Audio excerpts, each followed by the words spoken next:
Thank you for the opportunity to be here to discuss our trade issues with China.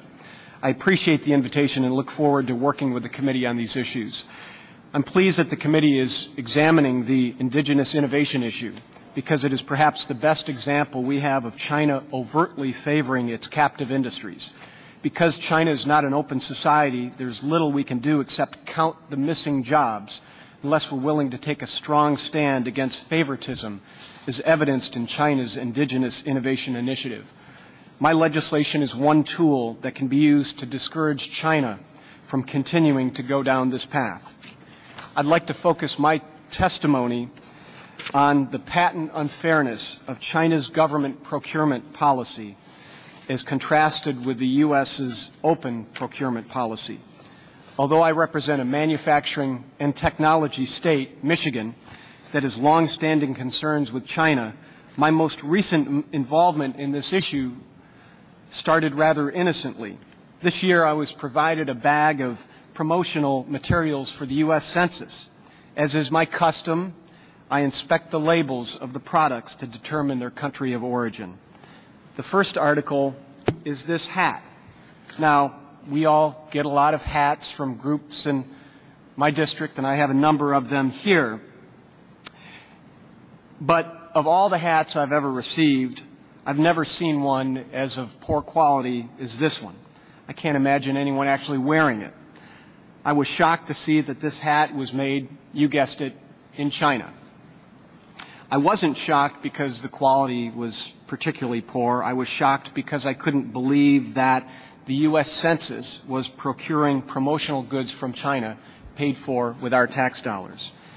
In the same package of goods, there was a Census 2010 keychain, you guessed it, made in China. Any manufacturer in our district could tool this and be in production in a week. I've checked. I was outraged that our tax dollars were going to our competitors, and I really hit the ceiling when I realized that China shut out U.S. firms from its own $580 billion stimulus plan. Something is fundamentally wrong here when a trading relationship is a one-way street that drives jobs out of the U.S. When I began talking publicly about my concerns with this procurement policy, I received an email from the U.S. Census. To the extent that I could understand it, and I'm not certain that I do, the Census seems to believe that these articles were substantially transformed by an American company adding the words Census 2010 to these Chinese goods. The email also contained an explanation stating that it is extremely difficult to find vendors that sell entirely U.S.-made products. That answer is unacceptable. If U.S. vendors exist at all, there needs to be a damn good reason that they didn't get this work.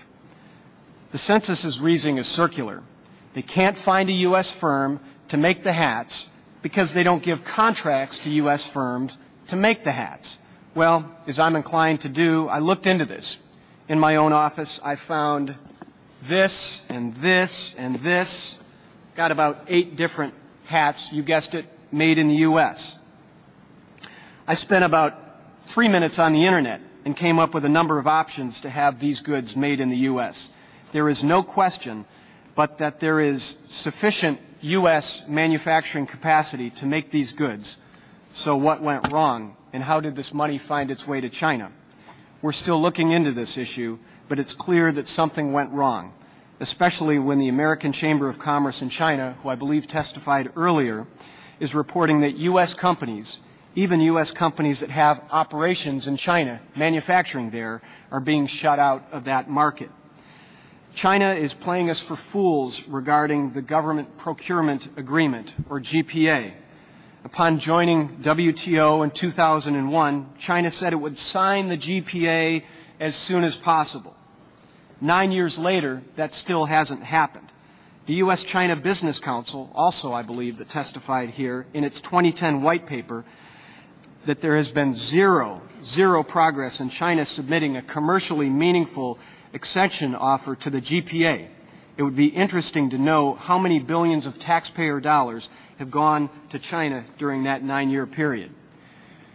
When China does submit an offer regarding GPA, you can bet that it will be full of exceptions that will end up costing American jobs. So when will we play tough? When will we get it? At the very least, we need to show China that we're willing to be strong until they open up their procurement markets to us.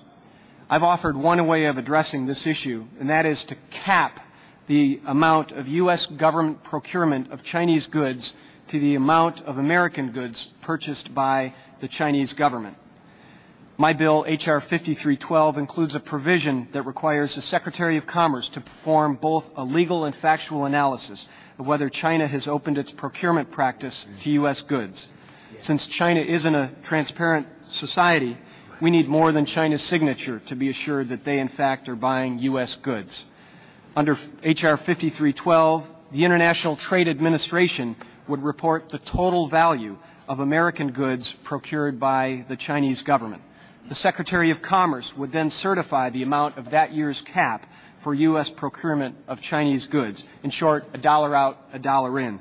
We need this type of basic fairness to bring jobs back to America. The economic policy estimates that we've lost 2.4 million American jobs since China joined the WTO in 2001. And that doesn't include 2009, which was probably a very good year for the Chinese. Will this program be easy to administer? Perhaps it represents challenges, but there are 2.4 million American families that want us to face these challenges.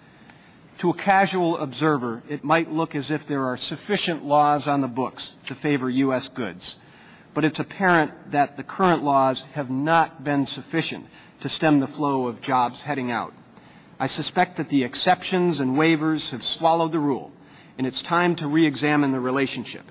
At the very least, it will take some positive action that China may understand that it needs to put forth a meaningful accession offer to the GPA, and they'll stop this indigenous innovation program. There's a right way to do this. Secretary LaHood traveled to China to tell them that rolling stock for our new railroad investments need to be made in the U.S. and that waivers won't be granted. That's the right message. American workers can build anything if they're given half a chance to do it. Earlier, I showed you the worst baseball cap I've ever seen. Here's the best one, made right in the USA. Anyone involved in this industry knows that there is sufficient U.S. capacity to make these hats and these keychains and keep these jobs in the United States. We can't afford to continue to let China eat the lunches of American workers through currency manipulation, indigenous innovation, and other means. Thank you for this opportunity to testify.